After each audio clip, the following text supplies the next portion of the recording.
Welcome, everyone, to the Pathways to Removing Obstacles to Housing, or Pro-Housing Notice of Funding Opportunity Walkthrough. My name is Savin Fenn Johnson. I serve as the Deputy Director in the Office of Block Grant Assistance, and I will be your MC for today's webinar.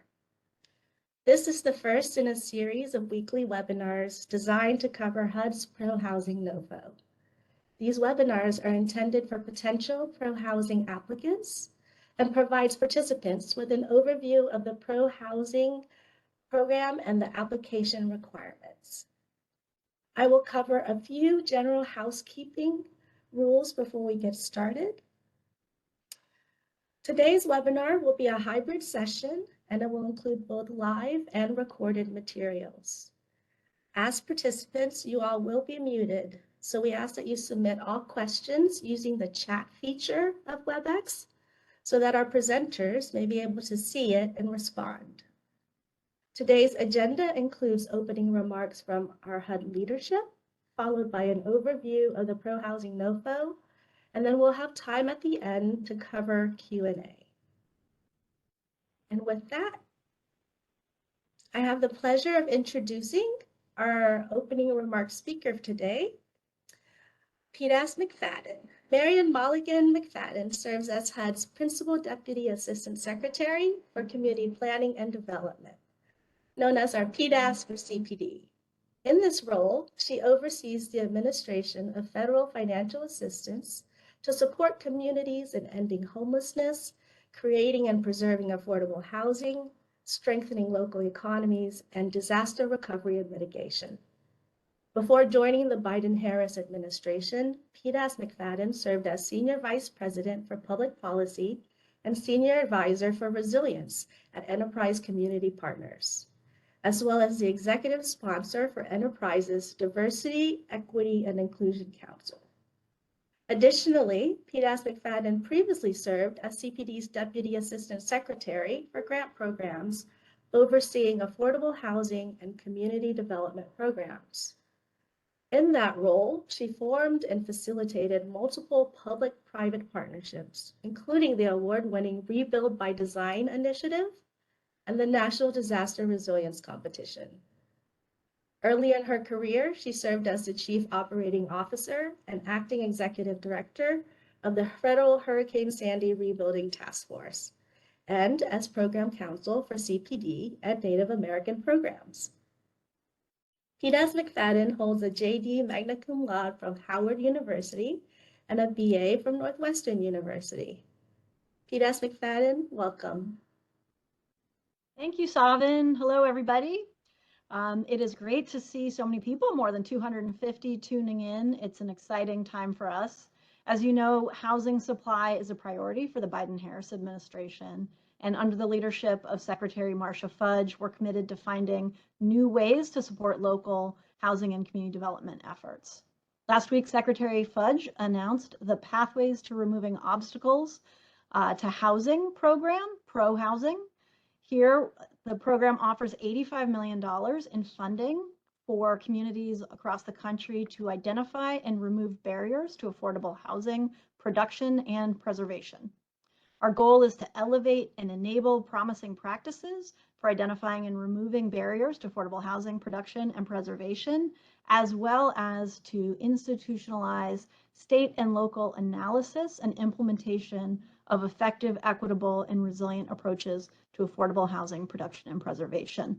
We know that you're doing great work across the country and want to provide some funding and a platform to ensure that best practices are appreciated. We recognize that every community has unique housing needs and unique community development challenges. As you know, HUD already requires jurisdictions that receive funding under our annual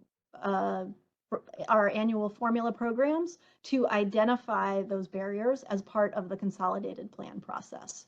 This is the first time that we have funding to provide specifically to address those barriers, and that's part of why we're so happy to be rolling out this program. In the process of creating a consolidated plan, grantees are asked to facilitate community engagement where they assess what barriers to affordable housing exist within the community and outline strategies to minimize them. So what are we talking about? What kind of barriers? Those could include restrictive regulatory zoning or land use policies, outdated procedures or permitting processes, inadequate or deteriorating infrastructure in the community, lack of financial resources, capacity, or economic investment, or threats from environmental hazards or weather-related disasters that are impacting affordable housing. So this is first of its kind funding to support the Housing Supply Action Plan and to lift up the great work that you're doing. Some of the eligible activities, and you'll hear more, include creating transit-oriented development zones, incentivizing the development of vacant lots or conversion of underused properties to housing or mixed-use development, streaming and expanding by right permitting processes, or reducing barriers to development such as property height limitations, parking requirements, density restrictions, and minimum lot sizes. States, local governments, metropolitan planning organizations, and multi-jurisdictional entities are designated by Congress as eligible to apply for funding through pro-housing. Affordable housing looks really different in different communities. So we hope to receive applications from all across the country, including urban, suburban, and rural applicants. As I turn it over to Savin, and later to Jesse to walk through the NOFO, just want to say thank you again for joining us for the webinar. And if you choose to apply, best of luck.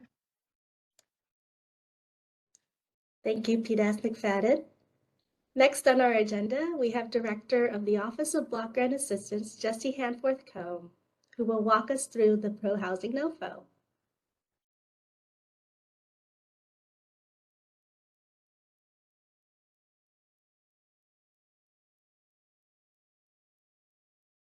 Thank you, P.D.S. McFadden, for that introduction. And let's now walk through the pro-housing notice of funding opportunity and help get you a little more familiar with what's in the NOFO and how you can respond to it. When we get done with the presentation, we'll have an opportunity for questions. So let's get going. The NOFO includes several sections: description, award, information, eligibility, application submission, application review factors, and award information. This walkthrough is just an introduction to the pro-housing competition, and it doesn't include all of the material in the NOFO. You need to read the NOFO itself for definitive, detailed instructions. This presentation is to help get you familiar with what's in the NOFO. So the funding opportunity description. What are pro-housing grants for? Pathways to Removing Obstacles to Housing, or pro-housing, is a competition being administered by HUD. It's to identify and remove barriers to affordable housing production and preservation. And it's a component of the Community Development Block Grant Program, CDBG. So where like post-award rules are heavily dependent on the CDBG framework, and we'll be having a separate webinar to talk through what those are. So what kind of barriers does pro-housing seek to remove? Well, barriers to affordable housing look different in every community.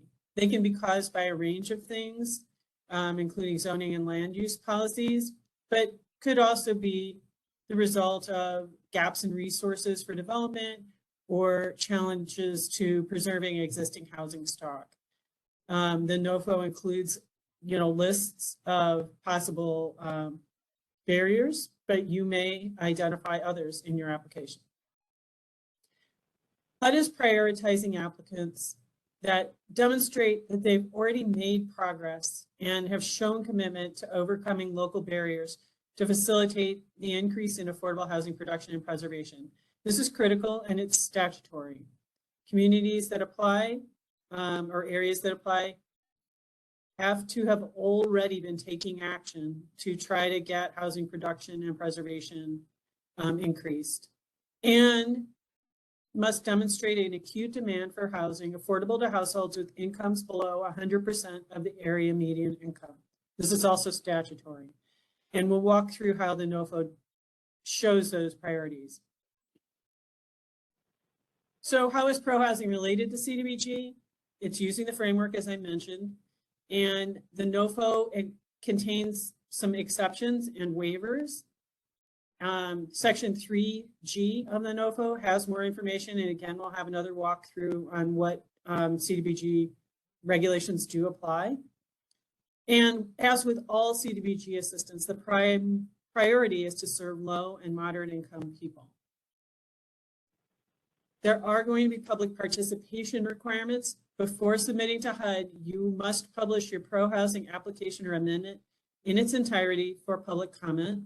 We streamlined the requirements so that it's a one hearing and a reasonable notice, which we are saying is 15 days.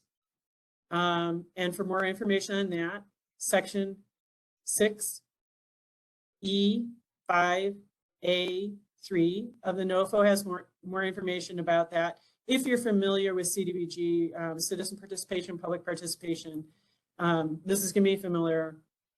And I think, relatively easily understandable. On award information, how much, how many, when, and how long. So there's 85 million available under this NOFO. We expect to make approximately 20 awards. The minimum award amount's $1 million. The maximum award amount is 10 million. There will be a 6-year period of performance for the grant post-award. We've estimated the project start date for that as January 31st, 2024, or after the expected issuance of awards. And the estimated project end date is September 30th, 2029. Those dates may adjust depending on how the timeline of the competition. The application deadline will not adjust. The applications must be submitted by 11:59 p.m. Eastern Time on October 30th, 2023. The NOFO strongly urges that all applicants start trying to put their applications into the Grants.gov system well in advance of the deadline so that you don't have problems with technical difficulties. Eligibility. Who's eligible to apply? The statute provides that state governments, local governments, metropolitan planning organizations, and multi-jurisdictional entities may apply. Tribes are not eligible to apply for pro-housing funds on their own. However, they may partner with eligible applicants, and any eligible applicant may also apply with partners. Ineligible to apply, individuals are ineligible to apply, and any other entity that doesn't meet the eligibility criteria, and HUD does not evaluate applications from ineligible applicants. What is a multi-jurisdictional entity? That's a new term. It's any association of local governments or public agencies which are bound by a collective agreement, such as a MOU, joint powers, interstate compact, or the like, such that HUD determines that the entity is authorized and has administrative capability to carry out the activities under this NOFO on behalf of its member jurisdictions. An example in the CDBG world would be grantees in a joint agreement, entitlements that are in a joint agreement. Another example of a multi-jurisdictional entity in the HUD world is a home consortium, but there are other examples.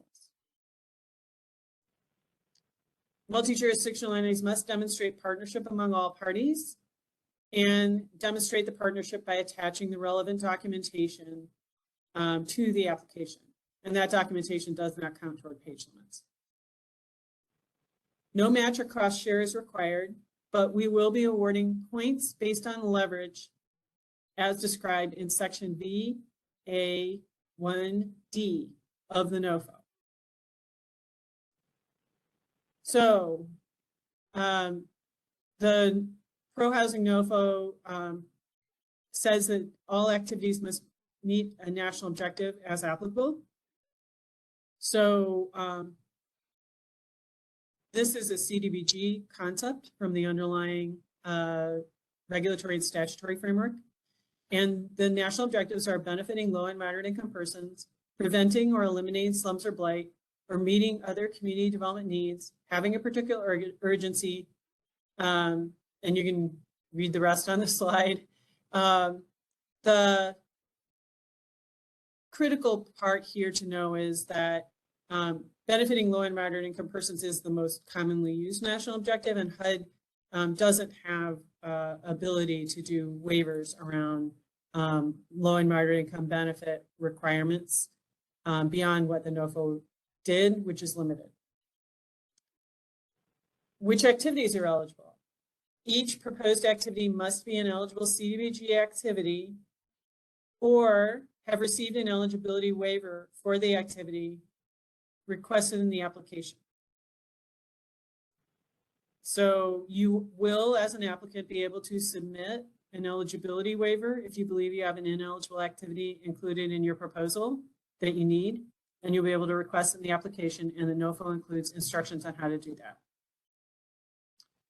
Eligible activities overall include policy and planning activities, development activities, infrastructure activities, and preservation activities. For specific examples, please see section 3F2C of the Pro-Housing NOFO.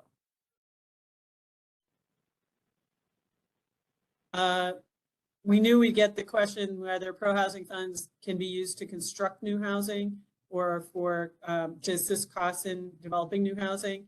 And the answer is yes. HUD is waiving 42 USC 5305A and the entitlement regulations as necessary to allow new construction of housing under the same requirements that apply to rehabilitation activities in the CDBG law and regs. This is a familiar waiver. HUD has made it before for other programs such as CDBG disaster recovery. Can I request an eligibility waiver? And I did cover this. And for information about the waivers, you would go look in section VIE and Appendix A of the Pro-Housing NOFO.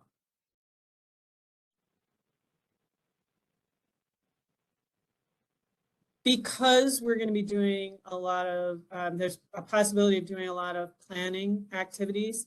A critical question that gets asked with planning activities is, can pro-housing funds be used for the general conduct of government, such as maybe the cost of a legislative clerk to help get an ordinance, a new ordinance through your council or whatever. And under the CDBG program and under pro-housing, the answer is the same. No, any activity to carry out the regular responsibilities of the government is ineligible under CDBG, and it's also unallowable under the federal grant financial management principles applicable to grants at 2 CFR 200 444. Applicants should plan their approaches accordingly to ensure that pro-housing award funds are not used for such costs, and grantees may and are encouraged to use leverage funding for such unallowable costs. You cannot use pro-housing funds for down zoning. Any activity that results in a net decrease in allowable or actual housing construction is ineligible. And rezoning efforts and development activities must ensure a net increase in zoned capacity or number of homes to be considered for funding. We do allow amendments to an application after submitting it prior to the deadline date, but you must resubmit the entire application to make sure that HUD gets a complete application. The regulations that apply for CDBG entitlement communities and multi-jurisdictional entities and metropolitan planning organizations, the entitlement regulations at 24 CFR Part 570, Parts A, C, D, J, K, and O apply as appropriate. For states, 24 CFR Part 570, Subpart I applies. But we did waive section VIE of the NOFO that requires states to distribute funds through a method of distribution as is required for annual state CDBG funds to allow states to act directly with pro-housing funds. More will be covered on this in the subsequent webinar about program requirements that apply. So application submission. Where can you find the application materials? All application materials, including the application instructions and the application package, will be available through grants.gov in September 2023. A pro-housing NOFO preview is available to allow interested applicants to review it, submit questions, and prepare applications. And interested applicants may submit questions on the NOFO preview to the following email address, cdbg-prohousing@hud.gov. The NOFO preview is subject to change. HUD does not intend to make substantive changes at this point, but applicants should consider the NOFO published on grants.gov to be the official version at the point that it's published in September 2023. There are a number of forms that you will need. The application for federal assistance, known as the SF-424, applicant and recipient assurances and certifications, the HUD 424B, the applicant recipient update disclosure report, the HUD 2880, disclosure of lobbying activities, the SF-LLL, a certification regarding lobbying, which is a lobbying form, federal assistance assurances, grant application detailed budget worksheet, which is the 424 CBW, and the pro-housing certifications.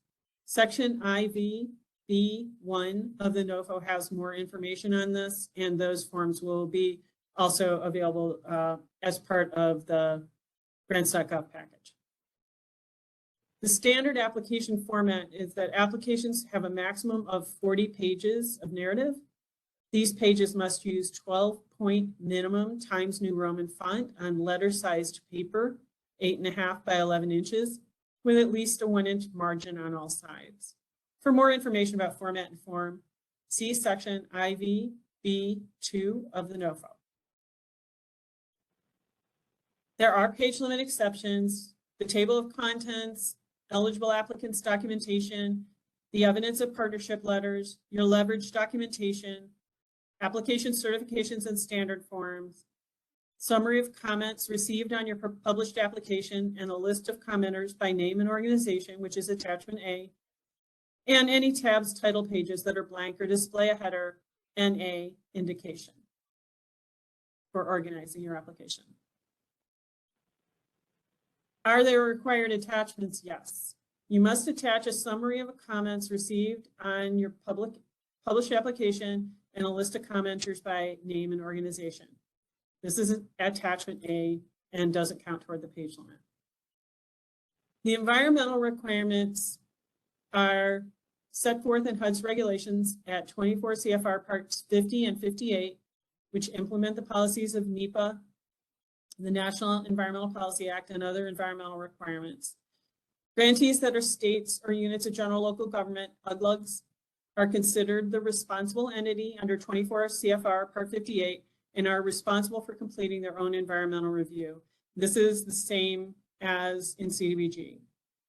For grantees who are not states or units of general local governments or not recipients of funding under Title I of the Housing and Community Development Act of '74, so they're not CDBG recipients, HUD will perform the environmental review in accordance with 24 CFR Part 50. For more about environmental requirements, you can see sections IV-G2C and IV-E of the NOFO. So here's the meat of the matter. Here are the factors for consideration. The rating factors will be need for 35 points, soundness of approach for 35 points, capacity for 10 points, leverage 10 points, and long-term effect 10 points. You can review the complete prompts at section VA1 of the NOFO. This presentation does not include all text for all factor prompts. We're just trying to get you familiar with the approach, but you're going to have to read the details in the NOFO itself. HUD priorities, again, are for progress and a commitment to overcoming local barriers to production and preservation, and acute demand for housing affordable to households with incomes below 100% of the area median income. So So on D, the sub-factors are: describe your efforts so far to identify, address, mitigate, or remove barriers to affordable housing production and preservation for 12 points. Do you have an acute demand for affordable housing? What are your remaining affordable housing needs, and how do you know, for 13 points? And what key barriers still exist and need to be addressed to produce and preserve more affordable, accessible housing, for 10 points? A thorough response identifies the need for affordable housing, names the barriers to affordable housing production and preservation in your jurisdiction, and describes the extent of such barriers. HUD encourages applications that will discuss key barriers related to land use regulations, permitting, or related procedural issues. HUD will rate applicants based on clear, well-supported, demonstrated need. So, describe your efforts so far to identify, address, mitigate, or remove. There's some additional details related to timeframes, how you adopted or established your measures, recent policy changes or community development strategies to increase housing production, affordable housing production, and initiatives that you may have to preserve affordability. HUD will rate applicants more highly if they demonstrate that they have successfully taken actions to remove local barriers to increasing affordable housing production and preservation. In the second part of the need factor, you will be awarded 10 points if your application primarily serves a priority geography that has an affordable housing need greater than a threshold calculation for one of 3 measures. And HUD is providing a spreadsheet with details on these measures. It's available alongside the preview now. So affordable housing not keeping pace, insufficient affordable housing for your population, and widespread housing cost burden or substandard housing are the 3 factors that demonstrate acute demand for affordable housing. And the spreadsheet link is on the screen and will be available in the presentation. HUD has to see if your jurisdiction that you would like to apply for meets the criteria. You're going to have to look at the spreadsheet and find your jurisdiction there. And we will be having another webinar that just walks through how to use this spreadsheet and gets people familiar with the spreadsheet itself. So within the second part of the need factor, looking for whether you have acute demand, you will also be allowed to award it up to 3 additional points, providing compelling information about your affordable housing needs. The information should demonstrate acute demand for affordable housing in your jurisdiction to households with incomes below 100% of the area median income. And then in 3, after you've gotten through the need 1 and need 2 narratives, 3 is asking what key barriers still exist. What key barriers still exist and need to be addressed to produce and preserve more affordable housing, for 10 points. And we're going to ask you to describe in detail the leading barriers to affordable housing production and preservation that remain in your jurisdiction. And a complete response will identify why the identified barriers are key barriers. If you're not currently aware of the extent of barriers to affordable housing production and preservation in the jurisdictions that jurisdictions you're applying for, you will describe how the proposed activities, your CDBG pro-housing activities, will identify barriers and facilitate removal of such barriers. All right, let's take a look at the next factor, soundness of approach. Soundness of approach asks, what is your vision? What is your geographic scope? Who are your key stakeholders? How are you engaging them? How does your proposal align with requirements to affirmatively further fair housing? And what are your budget and timeline proposals? So when we're looking at soundness of approach, obviously vision has 15 points. It's got most of the points. And we are looking for a sound proposal that will seek to enable increased production and preservation of affordable housing across a broad geographic area over a sustained time frame. HUD expects your response to be clear, complete, specific, and fully analyzed. HUD will rate more highly approaches that most directly address the barriers identified in the need factor, the third part of the need factor, I, and relieve the acute demand. So under vision, you'll describe your proposed activities and why they're appropriate given identified need and applicant capacity. Explain how your proposal addresses key barriers to affordable housing production and preservation. Explain how your proposal compares to similar efforts and how lessons learned from those efforts have shaped your proposal. And you may also wish to discuss how your proposal aligns with existing planning initiatives, services, other community assets. Then in soundness of approach scope, we'll be looking at what is your geographic scope, which is 5 points.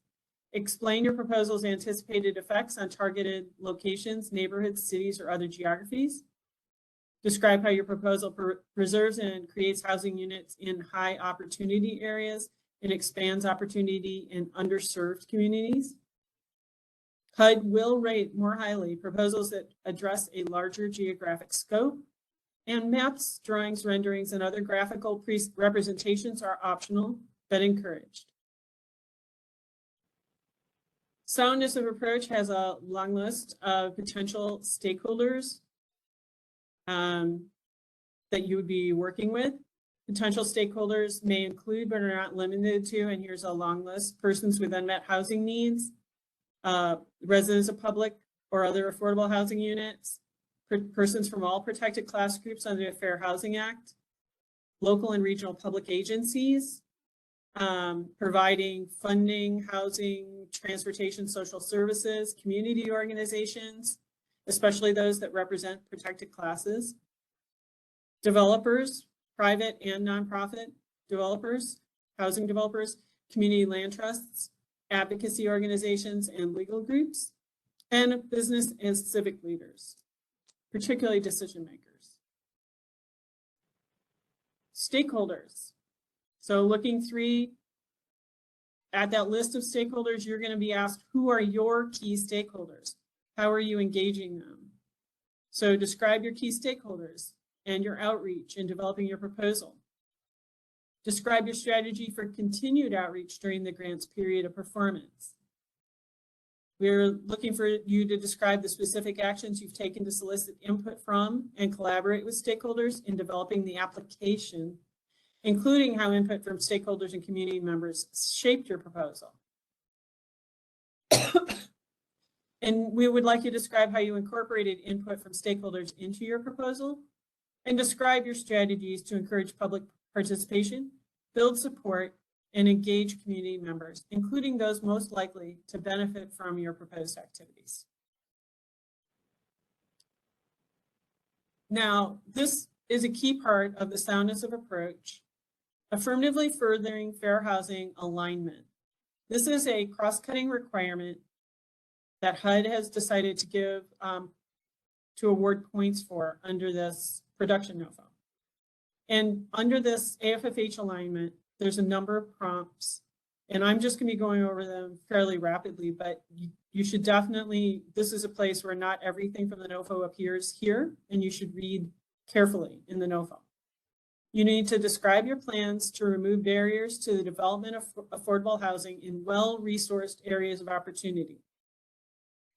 Describe your plans to remove barriers impeding development of affordable housing that would promote desegregation. How will you ensure that your proposal will not cause affordable housing to be further concentrated in low opportunity areas or areas that already have ample affordable housing? How does your approach address the unique housing needs of members of protected class groups, including persons with disabilities, families with children, and underserved communities of color? How does your plan address issues identified in your jurisdiction's most recent fair housing plan or plans? And have you considered the risk of displacement associated with your proposal?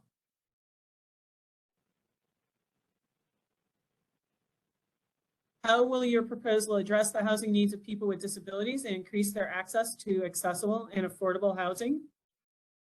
And then describe the implementation and/or enforcement plan for your proposal. And describe any equity-related educational resources, tools, or public input that has informed your proposal.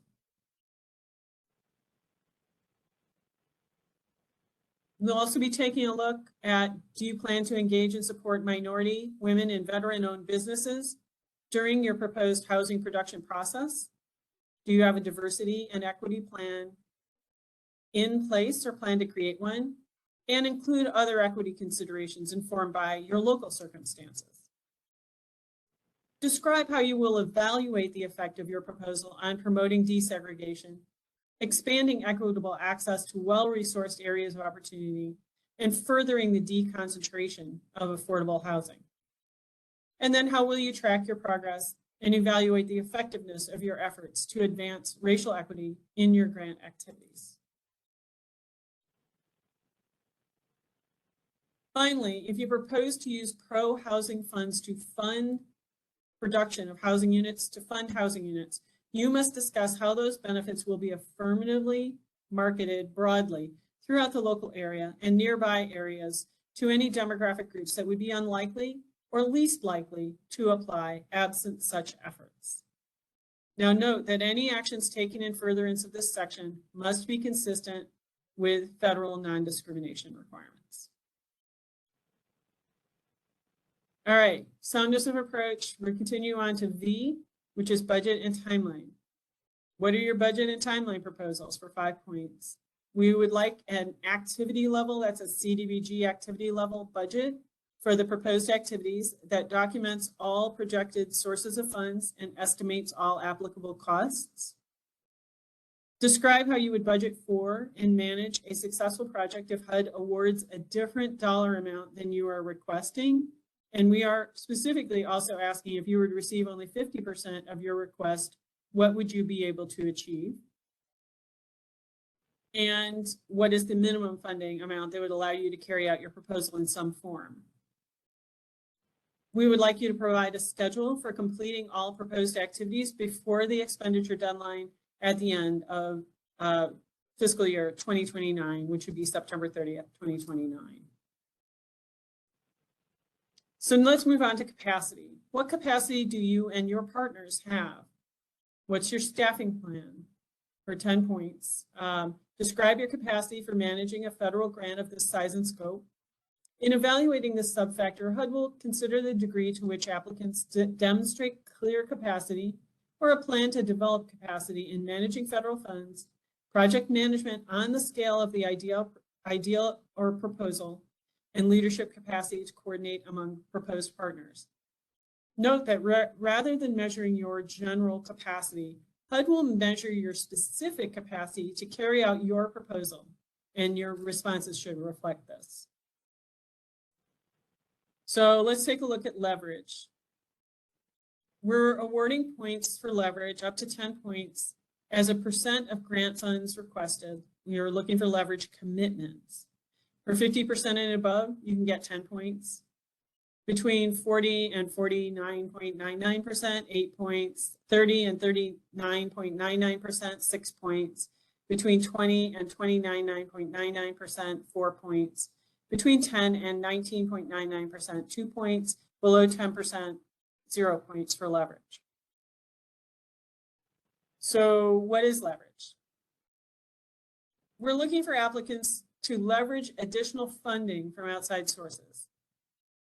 That means outside sources or sources outside of the grant, of the pro-housing grant. Under the leverage rating factor, applicants will be awarded points for leverage funding as a % of the amount of pro-housing funding requested. Resources must be firmly committed as of the application deadline date, and firmly committed means the amount of the resource and its dedication to pro-housing grant activities is explicit. Endorsements or general letters of support alone will not count as resources and should not be included in the application. Leverage documents must represent valid and accurate commitments of future support. They must detail the dollar amount and any terms of the commitment And they must also indicate that the funding is available to you, the applicant, for the specific activities proposed in your pro-housing application. Resource commitments must be written and signed by a person authorized to make the commitment and dated. Commitment letters must be on letterhead, or they will not be accepted. If the commitment document is not included in the application and submitted before the NOFO deadline, it will not be considered. Note that staff time of the application and/or partners, if any, will be an eligible leverage resource if they are firmly committed and quantified, monetized.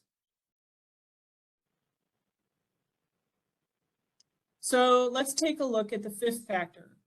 The fifth factor is long-term effect. What permanent long-term effects will your proposal have, and what outcomes do you expect? This is for 10 points. HUD seeks to ensure that funded activities enable production and preservation of affordable housing units long after the grant's period of performance.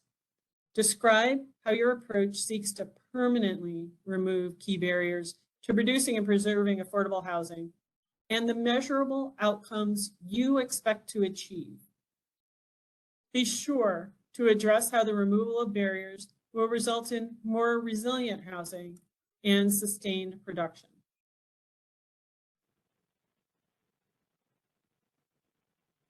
So, under long-term effect, we also would like you to describe what you will have achieved upon completion of grant-funded activities, including the specific work products, deliverables, or completed projects you will produce, and any implementation actions that follow. And then address how these achievements will have a permanent long-term effect. Describe the roadblocks your proposal might be facing and what are the most likely ways in which the barriers might persist despite your proposed activities, and how does your proposal account for and counteract these barriers? Do you anticipate your proposal will result in reducing housing cost burden for residents without increasing other costs, such as transportation costs? Describe how your proposal represents a model for other communities. And describe the community's most significant environmental risks and how the proposal is aligned with them to efficiently promote community resilience.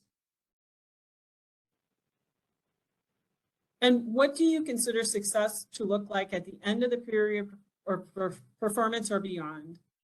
How would you anticipate the proposal to enable production and preservation of affordable housing? And explain how the targeted outcomes will remedy the identified need in prompt A. If possible, propose metrics, the quantifiable topic area you will measure, and target outcomes, a quantified goal for each metric that you will strive to achieve. HUD will rate applicants more highly for metrics and outcomes that have an evidence-based connection to the proposed activities and the barriers being addressed, and we will not score on the basis of high target outcomes. HUD encourages applicants to set target outcomes that they believe to be realistically achievable. Describe the long-term effect of your proposal on removing barriers to affordable housing production that have perpetuated segregation, inhibited access to well-resourced neighborhoods of opportunity for protected class groups and vulnerable populations, and expanded access to housing opportunities for these populations. So award information. There's processing information that the NOFO includes about how we will screen applicants with threshold criteria to make sure we're dealing with eligible applicants and other threshold criteria. And we will rate each eligible applicant based solely on the rating factors described in section VA of the Pro-Housing NOFO and assign a preliminary score for each rating factor and a total score. HUD will then rank applications in score order. From there will be a final review panel that will review the preliminary rating and ranking documentation to ensure any inconsistencies between preliminary reviewers are identified and rectified, and to ensure that the rating and ranking documentation accurately reflects the contents of each application. Assign a final score to each application, rank them in score order, and recommend for selection the most highly rated applications subject to the amount of available funding. We will also be offering debriefing following the public announcement of awards under the NOFO. And we will provide a debriefing on the final score the applicant received for each rating factor, final evaluator comments for each rating factor, and the final assessment indicating the basis upon which funding was approved or denied. Note that a grantee shall maintain a public website which provides information accounting for how all grant funds are used and managed and administered, including details of all contracts and ongoing procurement policies. To meet this requirement, each grantee must make the pro-housing action plan, including all the amendments, and each of its annual performance reports, as created using HUD's DRGR system, available on its website. There'll be more details on post-award requirements in a subsequent webinar in this series. So to ensure the fair distribution of funds and enable the purposes or requirements of a specific program to be met, HUD reserves the right to fund less than the amount requested in an application. You will be required to submit progress reports. It'll be annual progress reports on performance, and there are quarterly federal financial reports that are also part of DRGR, that you received and used financial leverage resources for their intended purpose. We also have other financial information through the DRGR system that is tracked along with this financial information. And details will follow if you're an awardee. So how can an applicant contact HUD with questions? You can contact HUD about program-specific requirements by directing your questions to cdbg-pro-housing@hud.gov. And does HUD have resources, general resources related to removing barriers to affordable housing? Yes, we do. We have a webpage dedicated to barriers to affordable housing. It features our recent technical assistance webinars on this topic and links to additional resources, such as HUD's Regulatory Barriers Clearinghouse.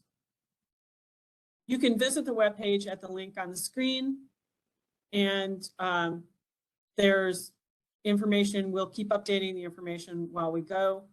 And it links, that web page links, cross-links also to the Pro Housing Preview webpage as well. So you can get more information there. Now we'll move on to the question and answer part of this event.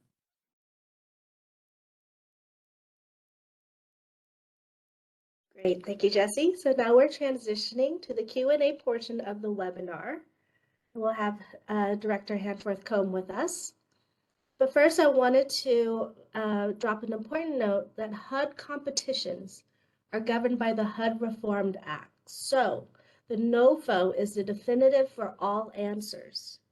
We cannot interpret, but we can tell you whether something is in the NOFO or in the CDBG framework. We will answer the questions that we can, but please tune into the subsequent webinars if you still have lingering questions. And with that, we'll kick off with our first questions. We see several in the chat. All right. I think it's more than several. We will do our best to get as much in before we finish today. We are in the subsequent webinars, we're going to be handling the questions about the data, because there's a data presentation about the spreadsheet. And, you know, we can answer more there. And there is going to be an open thread Q&A, maybe more than one at this rate, webinar coming up. So we're going to do what we can in the time allotted. Seven, how much longer do we have? We have about 8 minutes. Yeah, so we're going to answer some questions. We will also huddle and take a look at all of the questions. They will all be considered. And we're going to see what we can do, make sure we can put out FAQs that point to the right places in the NOFO for the answers to some of these, because they're running in patterns. So Savan, what are some top questions that we can tackle today? Can different types of eligible activities be grouped and submitted together in one proposal? For instance, policy activities and infrastructure activities. So long as the NOFO says that all activities must be eligible or you request an eligibility waiver, how you group them and present them within your 40 pages is up to you, so long as you respond to the NOFO prompt. Okay. If a regional agency is applying, does the scope of work need to specify the exact work to be undertaken within each municipality? Or does the chief elected official of each municipality involved need to provide written support? Let's take the second part first. The NOFO does not require letters from chief elected officials as letters of support. The question of cascading or not would be part of your soundness of approach, and you would need to answer the specific prompts in the NOFO. The NOFO is intended to scale, and that's one of the things we're seeing a lot of patterns about scaling up and down here. It's intended to scale, so you tell us what your barriers are and your need and your capacity and and everything, the soundness of approach, everything scales to those barriers and to you, your geography. The NOFO provides a list of types of projects that can be undertaken. Are there any preferences or priorities listed, such as infrastructure is preferred over zoning changes? There are no preferences stated in the NOFO.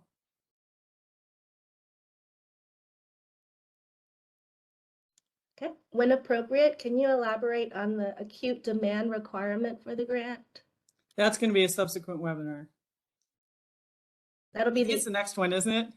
it'll be the August 17th webinar where we'll go over the exact methodology for the data. All right, can you apply separately from a multi-jurisdictional entity? For example, if you are part of a home consortium or a CDBG joint agreement. If you're a city or county that's part of a multi-jurisdictional entity, you're also an eligible applicant under the NOFO. Cities, counties, multi-jurisdictional entities, we're not dictating which one applies. Can one entity submit multiple applications for different projects? The NOFO says one entity cannot submit multiple applications. Does the environmental review need to be completed prior to the application submission? The NOFO, if you look, refers to Part 58 and Part 50 of the regulations for HUD environmental review, and neither of them would require that you have to submit the environmental review prior to submission. Okay. Can applicants use CDBG entitlement funds as local leverage? It is eligible for CDBG in our statute. So this is a CDBG framework question. CDBG can be used for match or cost share for any federal program. It's in the entitlement regs somewhere, but my brain is not bringing up the citation right this second. Then we have a couple questions on the data. On the acute demand factor, can you explain how to determine if we fit within the top 5% of the state in the three measures? I'm not going after the data questions. We're going to save that for the subsequent webinar. So that'll be August 17th for the person that asked that question. We did update the spreadsheet from the initial day. If you guys who are asking these questions grabbed the spreadsheet right away, you should know we did update it. It's showing a little new thing on some browsers. So you might want to take a look. I think some of these questions might get answered by pulling that spreadsheet down now. Yeah, the updated spreadsheet, I believe, was revised this morning. So give it probably another hour to make sure it fully went into our system. Okay. And it does provide additional underlying data for you to review.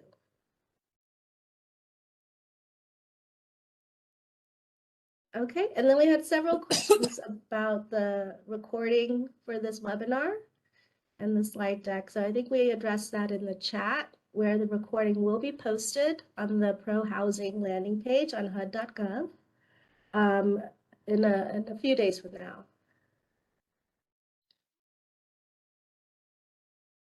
Okay, we have 4 more minutes. What else can we answer? Covered it. I think for the ones, there's some eligible use questions that may not be possible for us to address. Is capitalized operating subsidy for new affordable housing an eligible use? And pro housing funding be used for land use code rewrite? Operating subsidy, quickly on the underlying CDBG framework, operating subsidies are generally ineligible. But remember, we allowed that if you have a proposal that meets all the NOFO prompts, and that's part of it, then there is the opportunity to ask for an eligibility waiver. But in CDBG regs, operating subsidies are generally ineligible. Somebody had a question, do you need to be a CDBG recipient in order to apply for these funds? No, you have to be one of the eligible entity types listed in the NOFO. State or local government, multi-jurisdictional entity, MPO. That's what we're looking for. And then we have a question from a small municipality of about 6,500 people. They have a critical housing need, but do they have any chance at winning an award? If they write a good application that meets all the prompts, and they're an eligible entity, and they're showing us, that they can do it. That's what I meant about the application. It's designed to be scalable from rural all the way up to regional. I can't handicap anybody. I can't say, you have a 10 to 1 chance or a 1 to 10 chance. I can't do that. We're not allowed to. I can just tell you what's in the NOFO. And we have a question on, are applicants required to specifically address barriers to affordable housing that the applicant previously identified in its consolidated plan?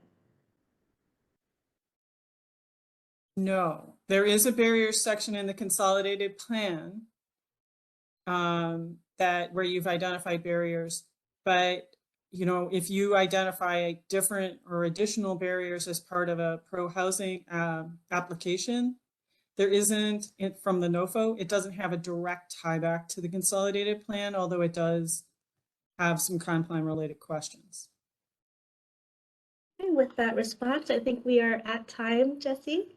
I want to do one more because there was a PHA question right at the top about if the PHA was part of a local government, could it apply as the local government? And I know that in about 10 states this is true. I think it's pretty clear that the local government can apply, and if the PHA is actually part of the local government, but also DBAs does business as under another hat. We've had other programs say that is the local government applying. So I know that answer from prior. Some of the other questions about what counts as multi-jurisdictional, we have to take back to our attorneys and ask, because we can't answer them. We don't quite understand what the answer would be based on the NOFO. Great. Okay. Well, thank you, Jesse. For those that attended today's session, thank you. And I'm very excited to have this attendance and so many questions. These are great questions.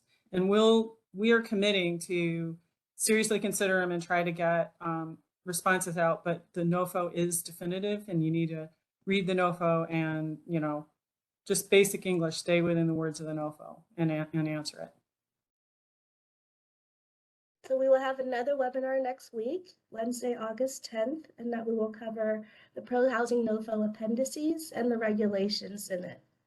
And the link for that webinar is posted on HUD's Pro Housing webpage. So please continue to go back and visit that page. That's where we'll update additional information when we update FAQs as well. So thank you all, and we hope to see you all next week, and we wish you a great day. Bye-bye.